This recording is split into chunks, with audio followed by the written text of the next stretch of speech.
On this session, we have Mr. Fabian Bigar, Secretary General, Digital Ministry, Malaysia.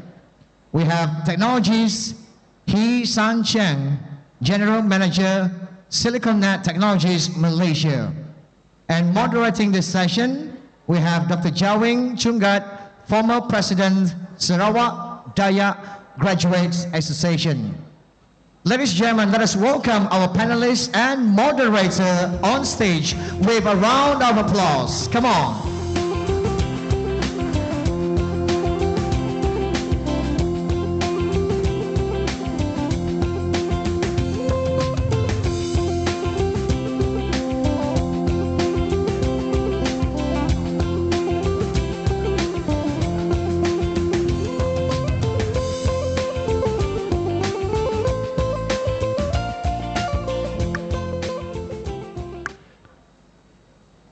Good afternoon, everybody.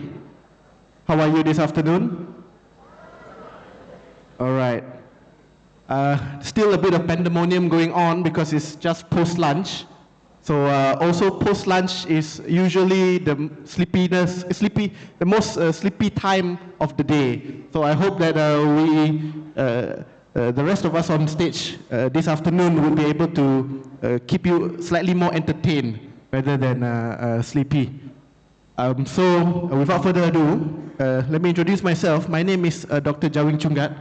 I am currently a research physician with the Clinical Research Center in the Sarawak General Hospital, and I have been with the Sarawak Dayak Graduate Association since 2015. I have been asked by the organizer today to help moderate this session, Leadership in the Digital and AI Age, which is very apt, I feel, because the government of Malaysia, as well as Sarawak, is moving towards digital transformation. And there is a lot of things to unpack whenever it comes to digital transformation. We always feel that when it comes to something that is new, the society, Malaysians, are very apprehensive about change. And those are the kind of things that we will unpack today with two of our panelists here. So I would like to introduce the both of them. I am actually standing on the shoulder of giants over here because these are two very, very influential and impactful people. Mr. Fabian Bigar, on my far right, the Secretary General of the Ministry of Digital Malaysia. Mr. Fabian oversees the formulation and implementation of policies related to the nation's digital transformation, including driving strategic initiatives, managing digital infrastructure, and fostering innovation across various sectors. He also served as the CEO of My Digital Corporation, where he was responsible for driving change management and ensuring the successful delivery of Malaysia's digital economy blueprint and national 4IR policy. He also was the head of the Malaysia Centre 4IR, a joint initiative of the Malaysian government and the World Economic Forum. Put our hands together for Mr. Fabian Bigar. Welcome, Mr. Fabian. And to his left, professional technologist, Mr. Hii Saan Chieng is a seasoned business leader with expertise in digital transformation, customer relationship management, and business development. He is the general manager of SiliconNet Technologies, where he has been driving strategic growth in the digital payments industry since May 2024. He leads the certain initiatives such as expanding the SPay global ecosystem and ensuring integration with national platforms like Do It Now, while also overseeing operational execution and customer experience enhancements. Prior to SiliconNet, Mr. Hii spent 17 years at Sarawak Information Systems Science, holding key leadership roles, including Assistant Director of CRM, Section Head of Account Management and Business Development, and also Project Management Executive. Put our hands together for Mr. Hii. Okay. So today we're going to talk about leadership in the digital and AI age. Mr. Fabian, Mr. Hii, the first half we'll be talking about mainly digital, what is digital and what is AI. And we'll be asking you to help us unpack what is this, what it means to be digital, what it means to be AI. And the second part, we'll be talking about the leadership of it, the stewardship of what the first part is all about. Because we are in a leadership summit. We are here to understand what it takes to do, to spearhead the digital transformation in the age of digital and AI. So Mr. Fabian, if you don't mind, perhaps you'd like to just introduce a little bit more on what is it that you do in the Ministry of Digital and a little bit of the experience that you've done there. Maybe just a bit about myself. Well, I'm a local boy. I used to go to school in St. Joseph. Oh, okay. I'm a local boy. I used to go to school in St. Jo. Better now? And also secondary school in Tanjung Lubang, Miri. Yeah, I use the term Tanjung Lubang. I think you all know what it means. I spent, of course, I'm a federal officer. Never served in the state before. Prior to this, I was prior to become the Secretary General of Digital Ministry, I was with My Digital Corp as the CEO. Back then, in 2021, we formed My Digital Corp because there was no Ministry of Digital. So My Digital Corp is more or less like the de facto, ministry. Is put under EPU at the time. It looks at all the digital transformation initiatives in the country. We actually split into 6 segments, or what we call strategic trust. We look at digital government, digital in terms of the economy or businesses, infrastructure and data. We also look at the digital divide. We look at the talent, and also finally we look at emerging technologies. So there are six areas. Across the board, we also look at digital trust. That means cybersecurity and beyond that. Then, of course, in 2023, a year after the Pakatan government came into play, the digital ministry was formed. So it's a separation between the Ministry of Communications and Digital to we hive off some of the agencies under the Ministry of Communications, but we also added Mampu, which was under the PM's department, into the ministry, and also My Digital Corp from Ministry of Economy to the Ministry of Digital. So the Ministry of Digital now has 7 agencies under us. Of course, the ministry is quite small compared to the rest, but we, in terms of agencies under it, quite a sizable number, because there's 7. You have Mampu, which is now called Jabatan Digital Negara. We have the Personal Data Protection Commission. Then we have MDAC. You all know MDAC. We have My Digital Corp. We have MyNIC that looks at the .my thing. And we also have Cybersecurity Malaysia. So, altogether 7. Maybe I'll stop here. Let this guy introduce himself. Okay, all right. Thank you very much, Mr. Fabian. So you can see that it's wherever that he's sitting right now, Mr. Fabian, he's sitting on a lot of, he's overseeing quite a lot of things, and he's got a lot of things to look into as well, and making sure that things run correctly. So we've got the right guy to be talking about digital and AI here today, especially in terms of the leadership and the stewardship of it. Mr. Hii, could you also share with us your experience, with SiliconNet and also with science in the last 20 years?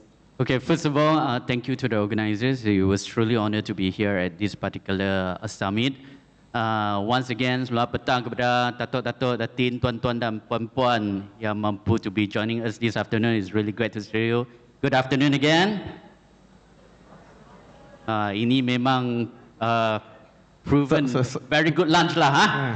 Very good lunch, huh? Very good lunch. The lunch must be very satisfied. Okay. So I think this afternoon I was truly honored to be able to be with Tuan Fabian as well. Tuan Fabian showed a context from a federal side.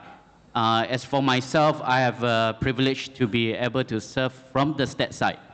Pre to my kerja dekat SiliconNet, which is the operator of our state-owned e-wallet SP Global, ya. I harap ada audience dekat sini ada SP Global, ada? Terima kasih. Itu truly Sarawak products, ya. Okay. So pre to that, I have a privilege to kerja dekat Science, Sarawak Information Systems, one of the government arm for IT infrastructures. So it is organizations that helps state governments to digitalize government services as well as processes. And I get to spend 17 years dekat Sia, and during the experience, we get to see agencies from completely manual into digital, and how from everyone having their own digital services to consolidate into one. So it was a very rewarding process whereby throughout the whole journey, how a user from a beginning using a manual forms, isi, sampai they already have a system, isi melalui digital form, lepas tu go through the process of handling the whole process. Lepas tu, we start to have thousands of websites, you see? 100 agencies, 100 websites. How do we go through another transformations to consolidate become satu? Which is, for example, sarawak.gov.my, a single website, single windows. Whatever service that a foreigner or local Sarawakians that need to search, semua dapat cari dekat sana. So all this is transformations and it never stops. And with the current digital and AIs that coming in, there are more things going to happen. And a little bit add on with my current portfolio, like for example, SP Global. People tend to say, Sarawakians, well, we need to keep two e-wallet. Kerana SP hanya boleh pakai dekat Sarawak aja. Some say it's a jago kampung. Go to Semenanjung tidak dapat pakai, semua kena pakai wallet yang lain. But I'm really sukacita and to inform we actually already on do it now. This is one of our innovations that we do. We work on board to the national platform as well. So this day with same wallet, bila kami orang pergi ke Semenanjung, KL anything, you look at touch and go grabs, you can just pakai seamlessly as well. So I think this is the innovations platform which is ready there. As a leaders, we could not stop to innovate as well. We need to embrace all these new technologies and see how to improve continuously. As we being the service providers is, because rakyat will expect the same thing as well. These days, the people, the user is being even more innovative and tell us and said, hey, there's this outside there. So what you do to actually meet that expectation as well. AI is everywhere, digitalization is everywhere. If this day we still ask people to fill form, people will start to scratch their head and say, what happens? So this is a little bit about science as well as SiliconNet. Thank you very much, Doctor. Okay, thank you very much. Very insightful experience. You can see that with the advent of the fourth industrial revolution, we're hearing a lot of buzzwords, blockchain, chat GPT, BTC, fintech, DeepSeek. Now this morning, the Right Honourable Chief Premier said something about DeepSA. So these are all a lot of buzzwords when it comes to the fourth industrial revolution. So Mr. Hii, with your knowledge and experience, do you feel the opportunities are there for us to adapt and become part of this industrial revolution, because we do not want Sarawak and Malaysia to lag behind. So with all these opportunities out there, what do you feel should be done by, every one of us here, presumably the leaders in our own respective arenas, what are the opportunities that we should take, that we should realize in order to adapt into this new world, new advent? So from a context of leaders, regardless it's big or small, I believe everyone is a leader in some form. Whether you're having a team or even just being yourself, doing a jobs, we have to lead eventually. And leaders these days, the way of being a leader these days is no more like the old days. In what context? Last time we just terima instructions, kami yang menurut perintah, and then we just execute these. That's the old way of leadership. But with digitalizations, questions, problems, issue is getting more and more complex. It's never been more complex than before. Likewise as expectations. People is sometimes that's why in the school we have students is even more advanced than teachers. Customer is even have more ideas than the service providers. So being the ones that giving the service, regardless is federal or states or even the business industry, this change is, we cannot get away. We cannot get away as things is getting, like what I said early on, is getting more complex. So being the leader in this particular area, digital and AI areas, I think three very basic principles we need to go through every day. The first thing is we basically need to accept the complexity. That is for sure. Everyone will have new challenges, different challenges. The problem of today not necessarily to be the same problem tomorrow anymore. And subsequently, of course, we need to embrace technologies to see what tools or things that is outside there that is available to tackle this particular challenge. And then, of course, at the same time, as the one of the very important quality of the leaders is to be inspiring as well. So with using of the tools, understand the complexities, and use these tools or understandings to make up that leadership qualities. So opportunities-wise, of course, certainly it comes to a scale that cannot be imagined than before. How is that so? It's because of all these innovations. I give a very simple example, just purely technology itself is, look at handphone itself. Handphone last time we just meant for the purpose of making phone calls, communications. But handphone these days, look at these particular tools alone, how much it actually can make people go into digital entrepreneurship. People can simply do a Facebook Live, Instagram Live, and start to do business. So it brings up the business-wise, the entry barrier is so low, and just by embracing it, it creates so much opportunities to business. It actually even not within any geographical barrier anymore, and it actually can go globally. So that is number one, of course. Of course, with this, with everyone able to do business, businesses is get to upscale with all the new tools that is available. It encourages business growth as well. Industry-wise, with more improved and can do things more efficiently, effectively, productivity output is getting more. Of course, that will also upscale the business scale as well to reach not only locally, but also domestically. The other opportunities over technologies is, last time, all the data is dalam form, contohnya. Okay, all the past data is all inside form. But now with digitalizations, everything can be extracted just by a click of the data. And with AI, with tools like ChatGPTs, data analytics, these informations of data, when we put it in, it actually helps business people, industry, or even governments to be able to predict trend and able to, like for example, in our wallet, in financial world, we can actually use this data to prevent frauds. So this is actually help in the operations, but for management leadership, for example, it can actually help for doing more better decision making. Last time, the generation in the past, whereby when we don't have data, we will always do decision based on experience, based on gut feeling. I rasa itu betul lah. I've been doing this for 20 years. I believe it's correct lah. That is the old way of doing things. But these days with data, we can make more informed decisions because the trend has shown this will happen. The trend has shown that one have more possibilities. So that will be another opportunities that we can see.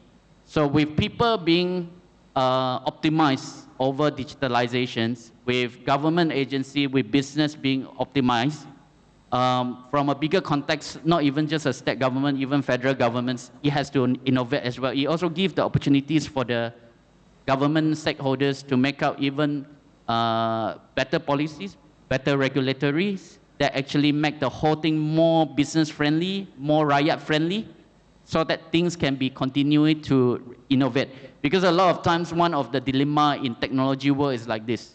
Innovation is always going very fast, but the law is still a very past years punya law. So it can actually become a challenge as well to make to technology providers, service provider to be confined within the law as well. So with that, it will actually steer up, also encouraging the regulatory body to actually look into this. Or our people is already come to a certain stage. Technology has come to a certain stage. The law that is previously we think we cannot handle actually can be handled by digitalization as well. So it actually helps from people to business to government. Everyone will innovate and improve and get it better as well. Okay. I think there is no use denying on how useful the technology is to many people. The impact, the positive impact that it has created, and the ease of use, and how it has made lives much, much, much better. But of course, with every new thing, there is also, certain cons to it. Just like the first and second and third industrial revolution, when there were certain things created, new technologies came about, certain jobs were lost because of, the advent of new technology. We all also know, we've heard all these problems that come with the digital age. Right now, going on the internet is very easy. We can use our phones to go online, but that also increases the likelihood of things like online gambling, for example. Online scams are much more rampant now due to technology. There are also people who are using it to steal data, to increase frauds. The technology, ChatGPT, these language models, these AI language models help students now to do their assignments, and they submit that as if it's their own, but actually it's the machine that has created their proposals, their folios. So this creates a society that is perhaps, that doesn't have to think. All they have to do is learn to ask the questions, but not able to answer them. So, Mr. Fabian, having said all of these things, what do you think are the impact of all this technology, especially on the negative impact? Okay, actually you answered half of the question already. But anyway, to bring the bad news. First, of course, the socio-economic impact. If you look at it, number one, you said it right, jobs will be displaced. There's also a saying that, at least 40% of the global workforce will be affected. But every industrial revolution, if you look at it, there's always this cost of displacement of job. For example, when the first motor vehicles or cars were rolled out, the horses, the carriage riders, they lose their job. But new jobs are created. You created the job for drivers, mechanics, and so forth. So likewise, with digitalization and automation, you probably lose some people who are on these repetitive and menial jobs. But you create more opportunities for new jobs to be created. You have coders now with generative AI. You have people what we call the prompt engineers, and all that. Those are created. But having said that, besides the low-level labors, especially with the advent of the release of generative AI, jobs that affect the creative industry are there as well. Because nowadays you can even take 2 photographs, and you can see that in Facebook, right? 2 old photographs, but actually animate these people as though they are still alive. And some of them two different photographs you put together, they end up kissing each other as well. That one you see in Facebook. And then you have people who can also emulate the voice of leaders. I get, WhatsApp messages with the voice of TMX. President Trump gave Selamat Hari Gawai. Yeah, in Iban, yes. In Iban. Trump gave Gawai greetings in Iban. So all this can be generated. And you know what? It's not only affecting the jobs of people who are in the creative industry, but it's also used as a political tool sometimes to do bad things, to politically assassinate people as well. But when it comes to especially Gen AI, since we are talking about it, right? And it's the latest iteration of AI tools. We also have the culture of, when it comes to education, people don't think anymore. They just over-reliance on anything ChatGPT, anything Gemini, or Copilot, whatever tool that you are at your disposal. And even professionals like us, we get tempted to do it because you want to save time. So you stop thinking and you you outsource your thinking to machines and IT. So that creates probably a new culture of not thinking much. That will affect your mindset and creativity. And then there's also digital addiction. Nowadays, right, when you go out with your parents or parents go out with their kids, they don't talk to each other anymore. Everyone is looking at their phone, although they are sharing the same table, having meals. Addiction. And I bet you, the first thing you look at when you wake up is your phone. And the last thing that you look at before you go to bed is also your phone. So it's addiction. So that also actually has I don't know, you are a medical doctor, you should tell me, adverse effect on your health. Then again, another thing is privacy. Okay, because AI and digital tools, they actually consume a lot of data, especially when it comes to helping you to predict certain things. For example, your Google Maps or your Waze that's in your phone. So your phone is actually collecting a lot of data. Wherever you are, where you move, your habit, and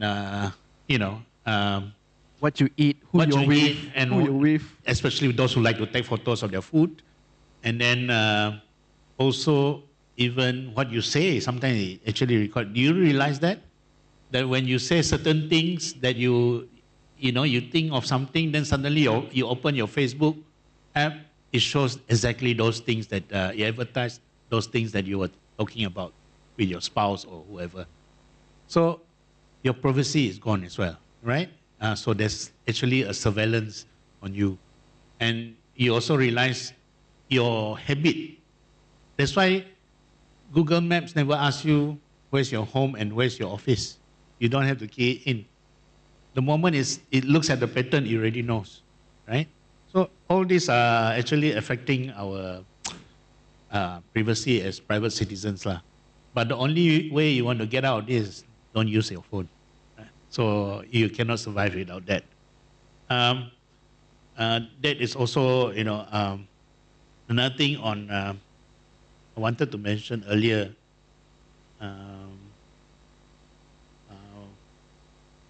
There's also the weakening of local communities. This is related to family as well, the one that I mentioned, because people now don't spend a lot of time face to face. So the idea of social cohesion is also affected. So those are all the things that are affecting the community nowadays with the advent of AI and digital space. You want me to add on? Sure, please. Yeah. Okay, I think one of the things is how do we address that? Number one, I think there needs to be, in some countries like in Europe and all that, especially on AI, especially they regulate AI. They have laws looking at how do you regulate AI, making sure certain standards are in place.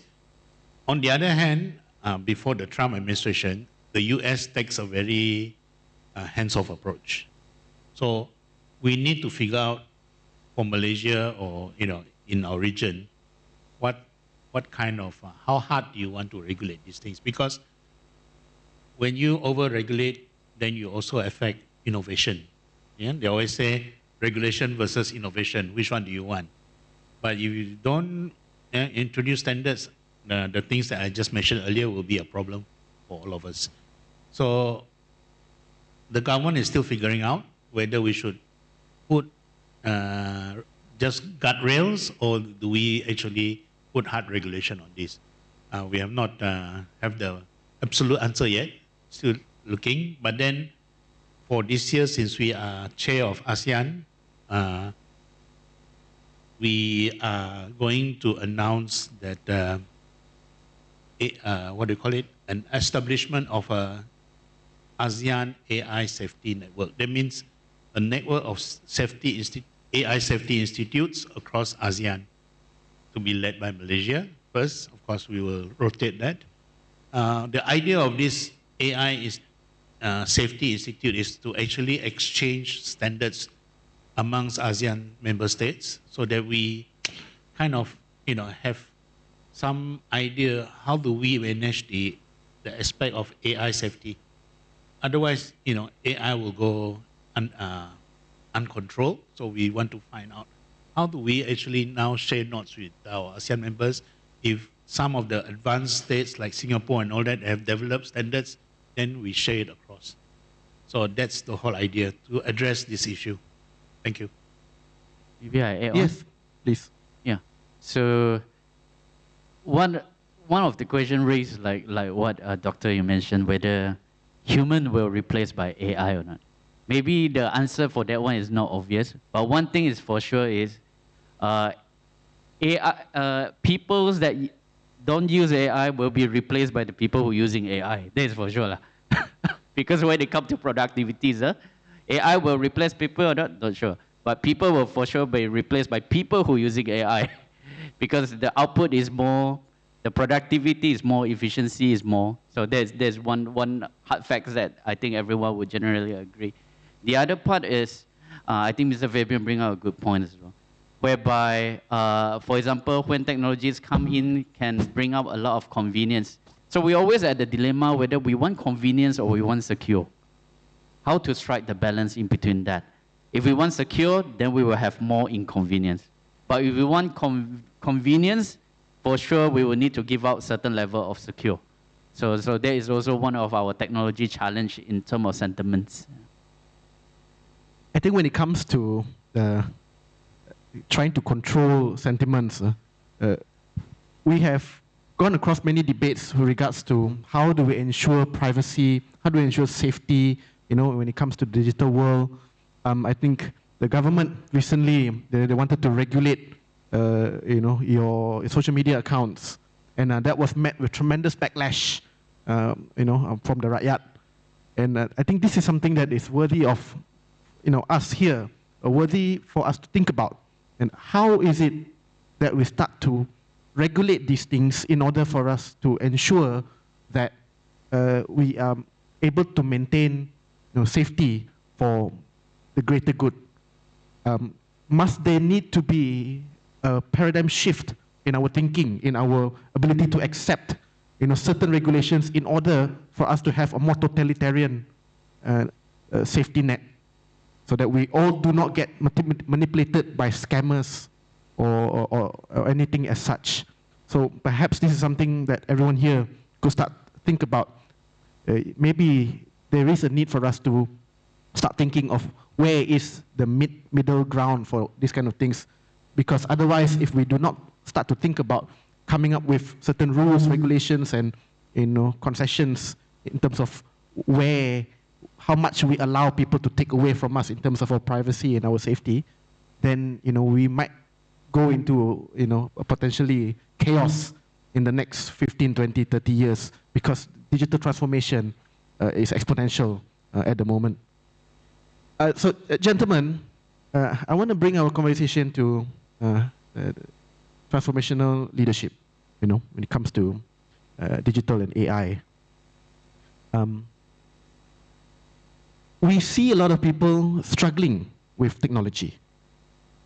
My mom needs me to drive her to the airport all the time because she does not know how to order a Grab. Yeah. she needs to show up at the specialist clinic early because she is unable to know how to access the app to book the time, the appropriate time for the appointment. She struggles with these kind of things. Recently, the Sarawak government was very kind enough to give grants out, bantuan kewangan, to our fellow Sarawakians, to our fellow B40 Sarawakians who deserved it. But then it can only be accessed via digital SPay Global, A lot of people were granting because number one, they don't have SPay Global. Why don't have? No handphone. And habis. So these are the certain challenges, these are real things. It's not that we do not want to embrace it. We want to embrace all these digital payment systems. We want to use all these, apps and whatnot for us to make our lives easier. But then it is still difficult for certain groups of people to adopt it. So, in your opinion, Mr. Hii, what can leaders do, and what is the mindset that we need to change, and what are the actions that needs to be done for us to kind of like facilitate this transformation? Yes, that's very good sharing from doctors in regards to what is really happening outside there.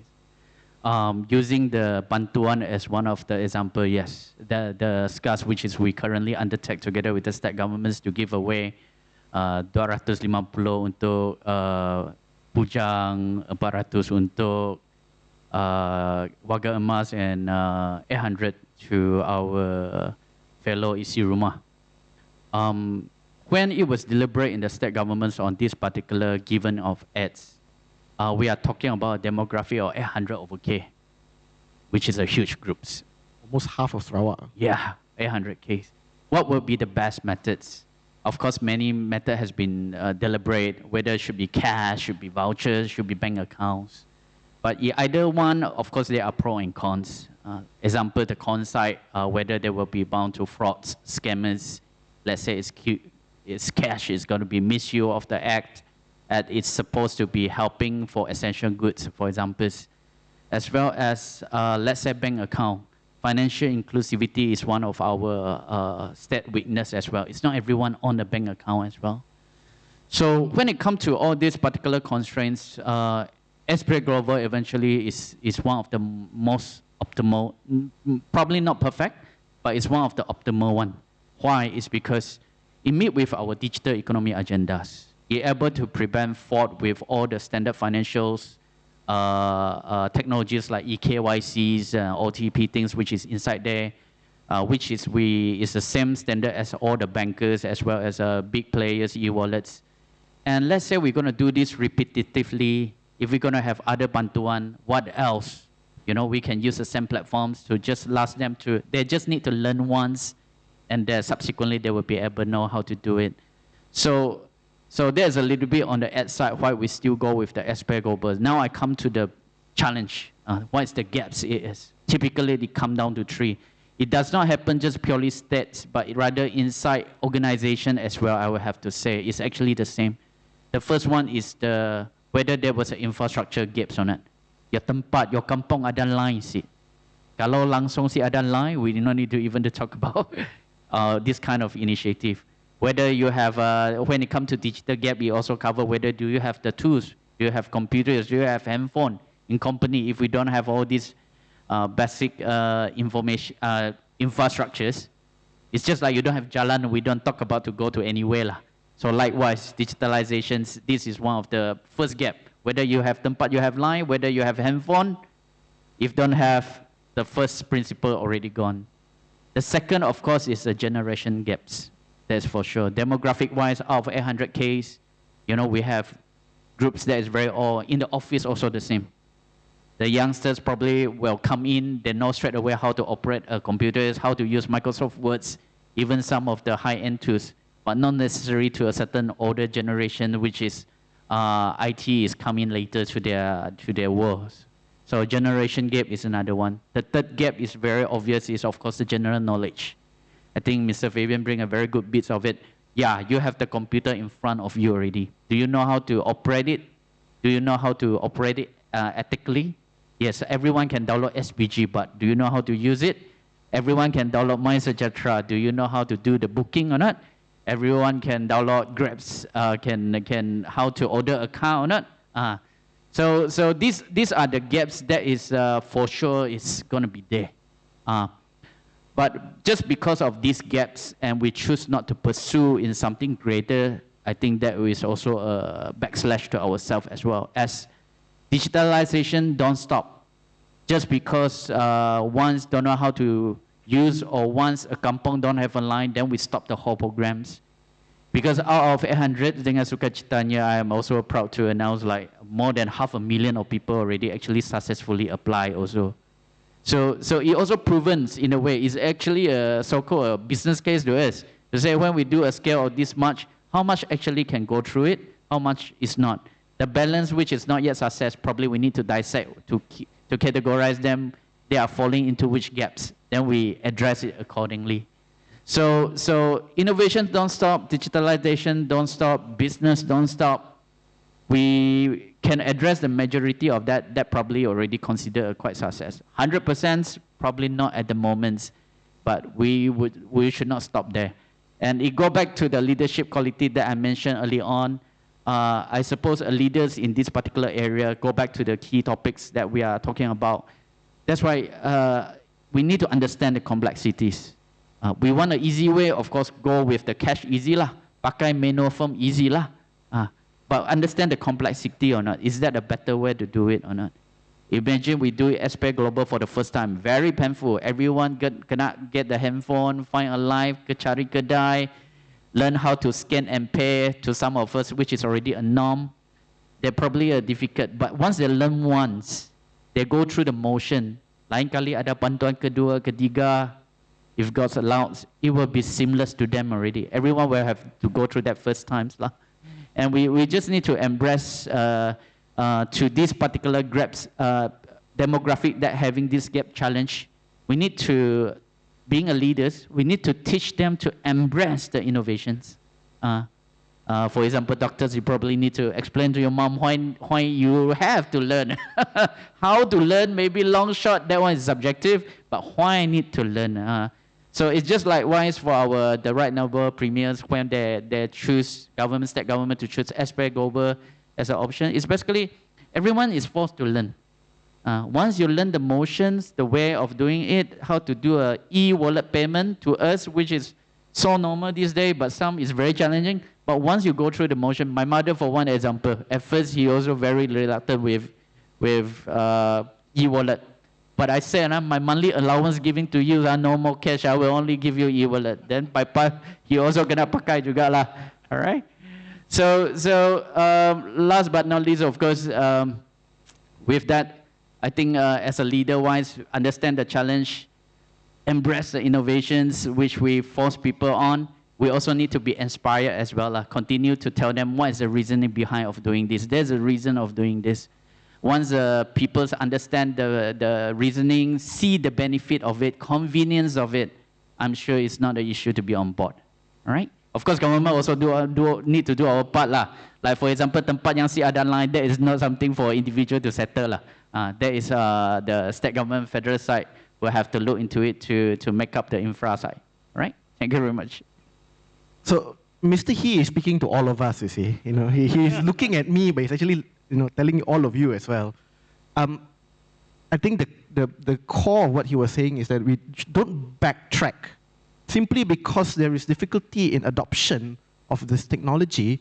Then we should not backtrack, not in terms of our effort, not in terms of our policy, not in terms of our transformation. We should continue to find ways in order for people to facilitate people to adopt these new technologies.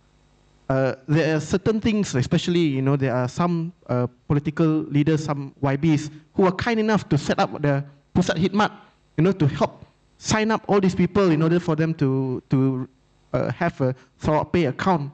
So I think these are the kind of, little things that goes a long way. These are something that you yourself as well, everyone here who are also leaders themselves, can try to help to create certain programs or activities in order to help onboard people on certain initiatives and, to adopt certain things. I remember MySejahtera, when people need to sign in, they have to scan the QR code in order to enter the, certain venues last time. That was met with much resistance. But then when the ministry made it compulsory for you to scan where you are, everyone eventually had to learn how to open the MySejahtera app on the handphone. So, then now it's a norm, to open up a QR code, to scan a QR code becomes a norm.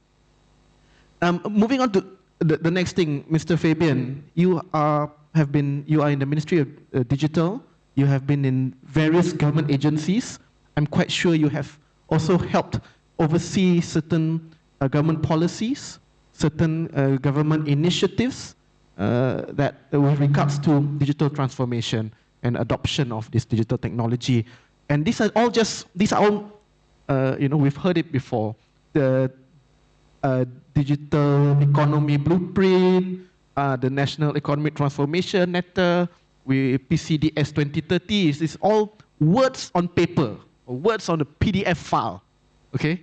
All right? It's meant to guide us, and it's meant to guide us to make sure that we know that these are the milestones that we need to hit, and the certain things, the certain targets that we need to chase after. But then, in your experience, Mr. Fabian, after seeing all this, what are the things that are the little things, challenges, or trivial problems that you see that makes it a challenge? Or what are the things that you feel that in order for us to meet the expectations of the policy, what are the things that we need to do? I think the first thing in anything, whether it's transformation, I think you also answered it, is to understand the why. Why are we doing this? For example, sometimes, especially in the digital space, people think that they are doing a great deal when they say, oh, I've digitized this function, I digitized that function. But you need to ask yourself, why are we doing this? And like you say, manage the complexity. I'll tell you one example. When I came into office in June last year, there is this system where every department and agency, when they want to organize an event, they need the KSU's approval. Previously, at first it was done through movement of files. Then the ministry decided we want to go digital. So they designed a system that you actually have to fill in certain things, the reason why you're doing this, the cost and all that. Then the KSU gets to sign it digitally.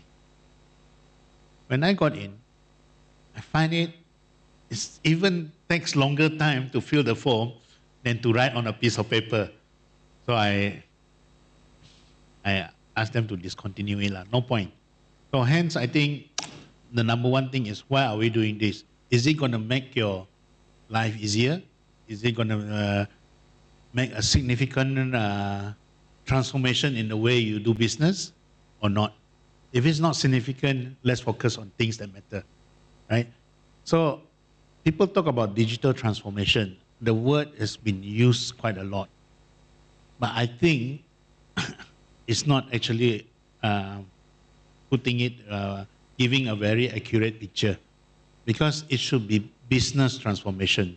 What you're doing is you're transforming the way you do business by digital means, on a digital platform. That's what it is. And in fact, when you talk about implementation of all these policies, okay, I draw back on my experience when I was the CEO of MyDigital, because we are supposed to, the digital economy blueprint, we are supposed to promote it, get the ministries to do it, set the KPIs, just like what Pemandu used to do before. Now, I think if you look at people as a pyramid, so the top are the decision makers, the big shots.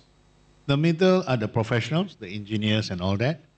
Then the bottom, the bigger group at the bottom are the ordinary common people.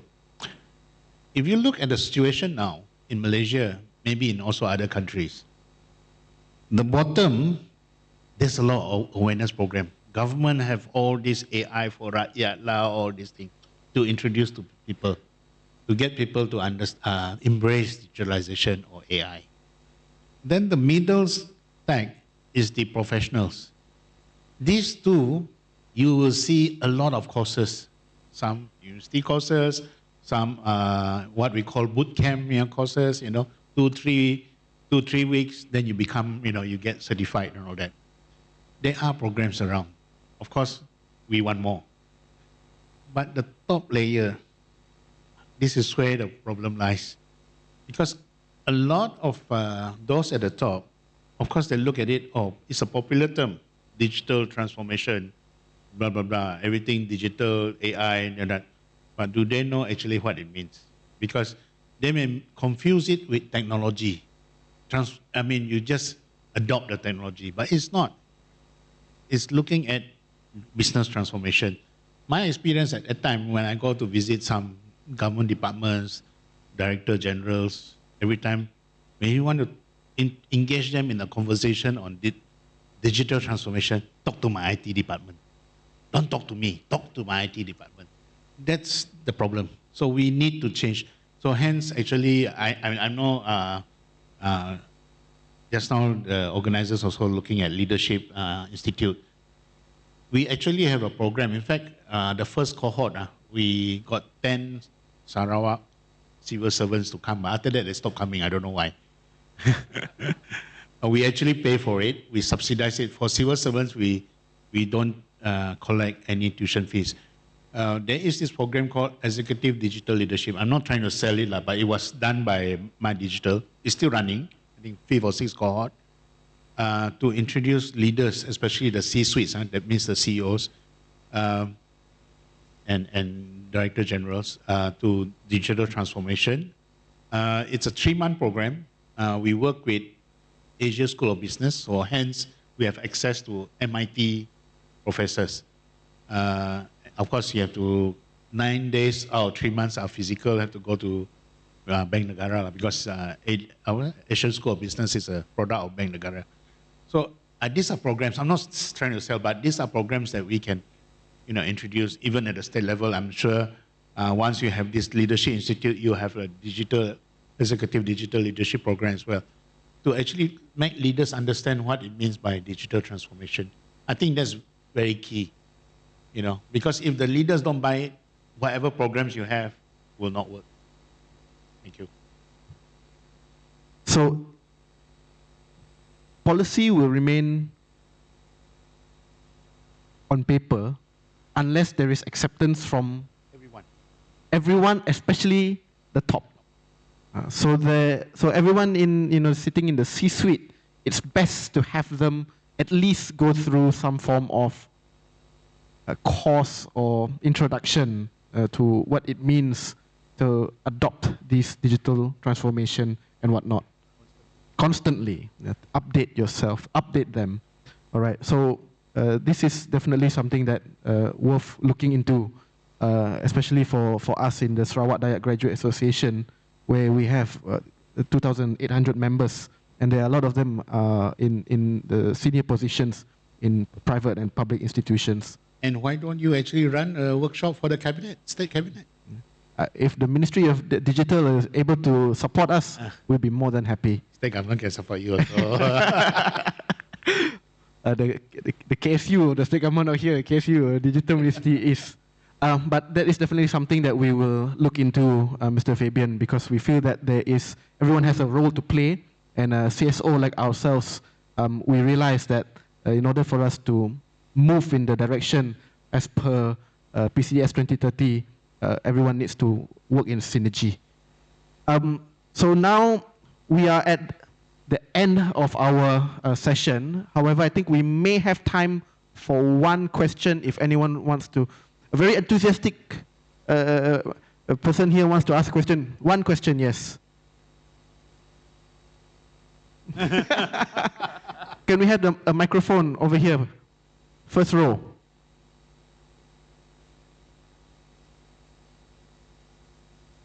I think we can hear you, lah.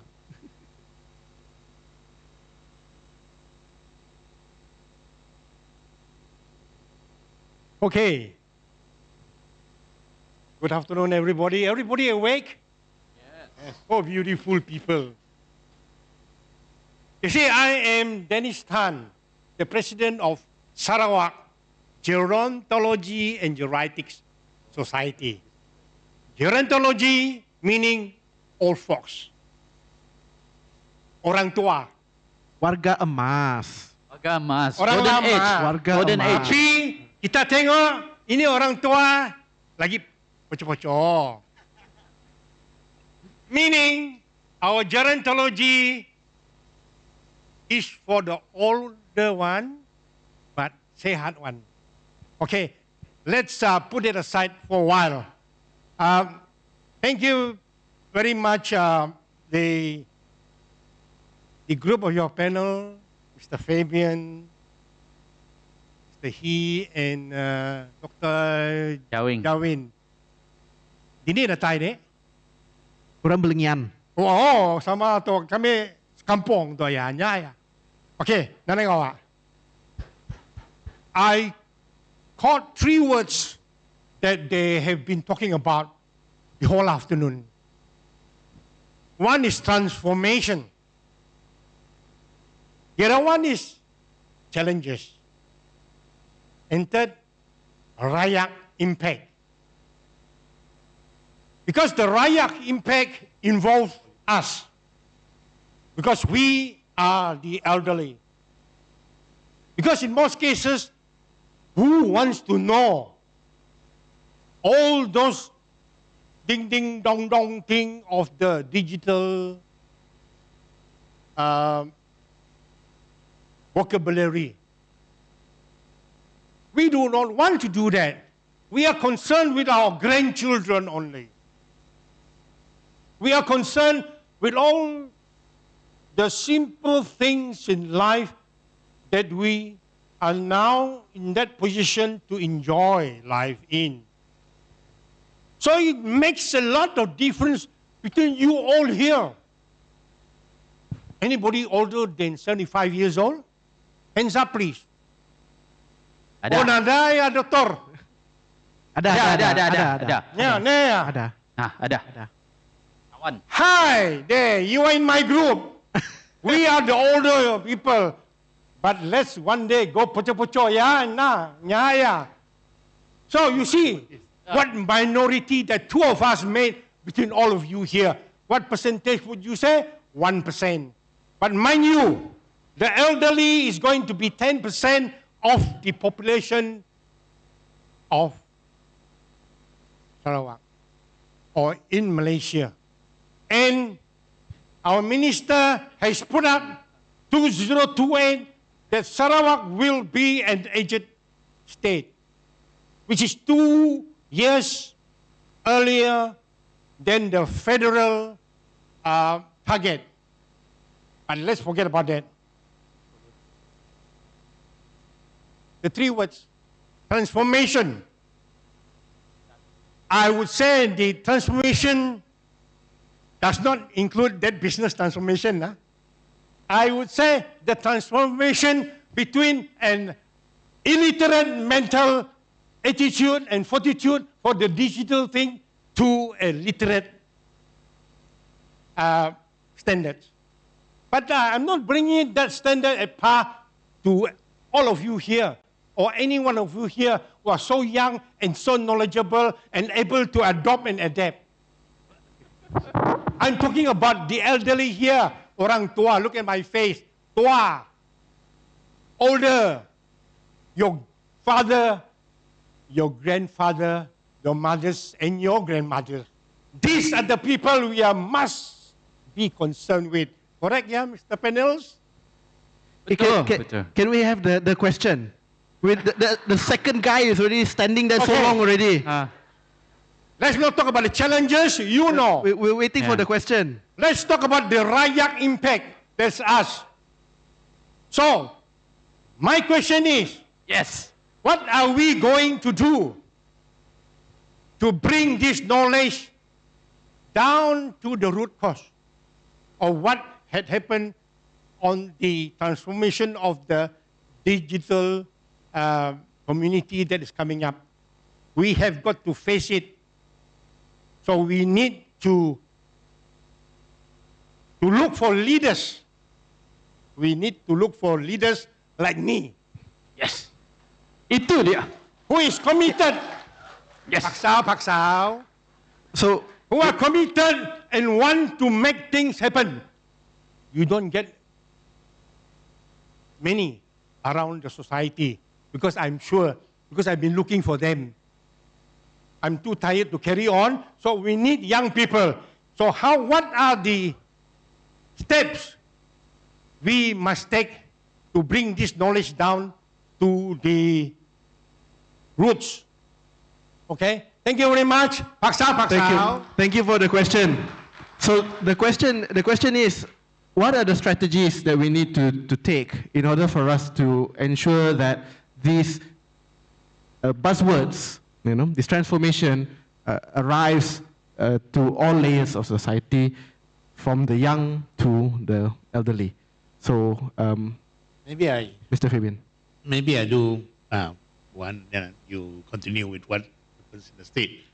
Of course, if you look at, I mentioned just now, one of the 6 trusts that when you talk about the digital economy roadmap is the digital divide, digital society. That means meaning leaving no one behind or narrowing the digital divide, those who are digitally literate and not, okay?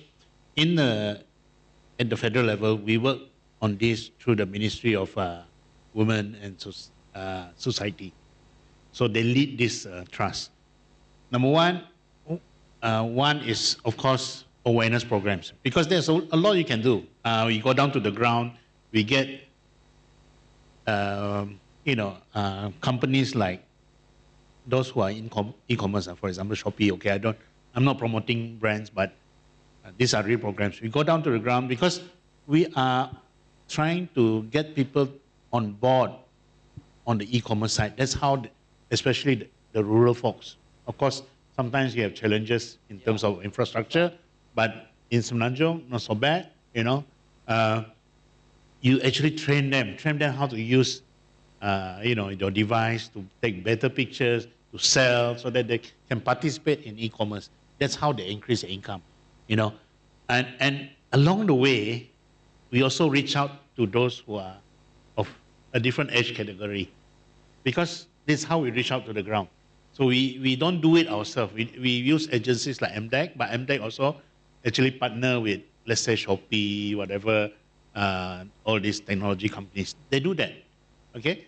Then on the other side, for those who know how to use technology, we have programs like I mentioned just now, AI for Rakyat. The reason why we have AI for Rakyat, because we want to demystify AI. We want people to understand that AI can be good and bad. It's not all bad. And what is AI? What is Gen AI? Basic information.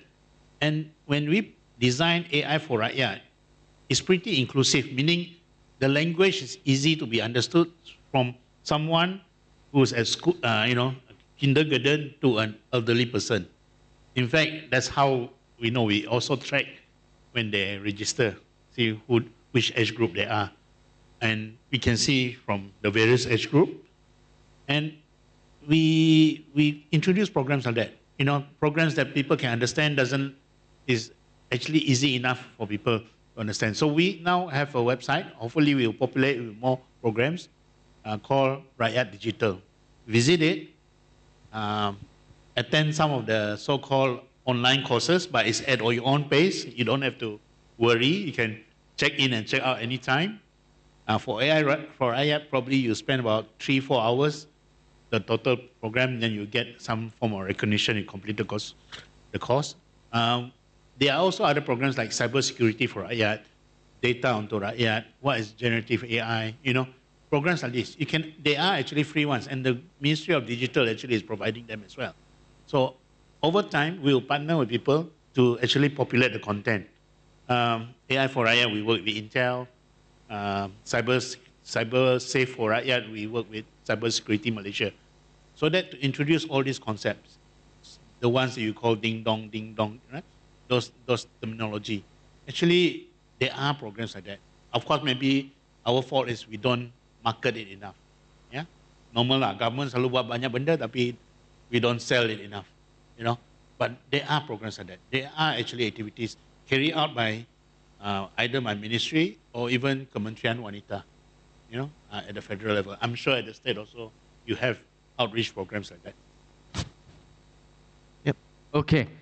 So since Mr. Fabian is sharing from a context on government initiative on programs, maybe I talk a little bit from as a personal individuals or anyone's lah.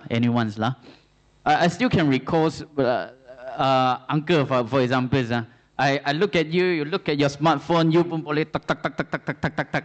So I think this is a way whereby you understand what is the benefit it brings to you. Besides relying on the programs from the governments, I think from an individual perspective, first of all, it has to be embracing it first as well. I remember last time when my mother wanted to buy a phone, he would tell me, I don't want the big screen one, I just want the button big enough I can see, I can call people, that is enough. All right? After that, they saw everyone, they start to using WhatsApp, voice message is so simple. Can you get me a smart one? That can be at least support WhatsApp. I only want to do WhatsApp. You don't need to buy me very advanced, expensive handphone as long as can do WhatsApp. When you start to have WhatsApp, start to use voice message already. Then after that, you start to see other people to look at short videos from YouTube, from TikTok. They also start to come and say, I want to have TikTok inside, things like that. Slowly, MySET masuk, slowly SP masuk, things like that. So I think from an individual perspective, we also need to understand, have that self-learning interest as well. Because digitally, if you look at it, it's actually edgeless. You pass to a small kids, regardless which yes or an iPad in front, a tab in front, they will find a way to do it. But rather, I think from adults, sometimes it's ourselves, we tell ourselves, before even I touch it, I would say, I better don't, like, for example, all folks, they will say, I takut nanti rosakkan this barang mahal and things like that. Then they stop trying already. I think at the very beginning, it's straight to have that barriers on hand. So if we happen to have generations, older generation, datuk, nenek, uncle, bapa, ibu, bapa, we should be the first one to being that leaders as well, to go and tell them, hey, actually it's not as complicated as you thought. Actually, it's very simple. You be a little bit more patient. Tekan ini sana. Anything go wrong, press the home button. Itu sahaja. That is what I always tell my mom. Don't panic. If you saw something come out, you don't know one, press the home button. Everything go back to original, start again. That will be. Kalau tidak dapat, off the whole handphone, buka sekali lagi. Itu sahaja, kan? So from individual perspective, we also need to, whether it's what age lah, regardless of what, we need to have that energy to learn, embrace. Yeah, curiosity as well lah. So once we have that, while we have that capability to do that, we also give a little bit more patience to our person next to us to teach them how to do it, to bring them along. So that will be a leadership in digital in some way as well. Right? Thank you. Thank you very much, Mr. Fabian. Mr. Hii, it's great that the Ministry of Digital has a lot of initiatives to help with the adoption of this digital transformation. And I think Mr. Hii is quite right when it comes to, we are here, we are all leaders in our own rights when it comes to trying to help with this digital transformation. Senator Fatima mentioned in her video message this morning, being a good leader is not about having all the answers, but about asking the right questions and willing to continuously learn. So there it is, in order for us to be good leaders ourselves, we must be willing to continuously learn. So that's pretty much all the time that we have for this session. Thank you very much to our panelists, Mr. Fabian Bigar and Mr. Hii Saan Chieng. We hope that we'll be able to hear more from them in other sessions in the future. So that's me signing off. Thank you very much, everybody. Thank you to our panelists and moderator for such an insightful discussion. Now kindly remain on stage. Now we would like to invite Yang Amat Berbahagia Tuan Puan Hajah Hayati bin Haji Ahmad, Naib Yang di-Pertua HIKMAH, to come on stage to present a token of appreciation to our panelists and moderator.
Once again, ladies and gentlemen, we would like to thank you yang amat berbahagia Tuan Puan Haja Hayati binti Haji Ahmad, and to our panelists and moderator for this insightful session. Please give them a big round of applause.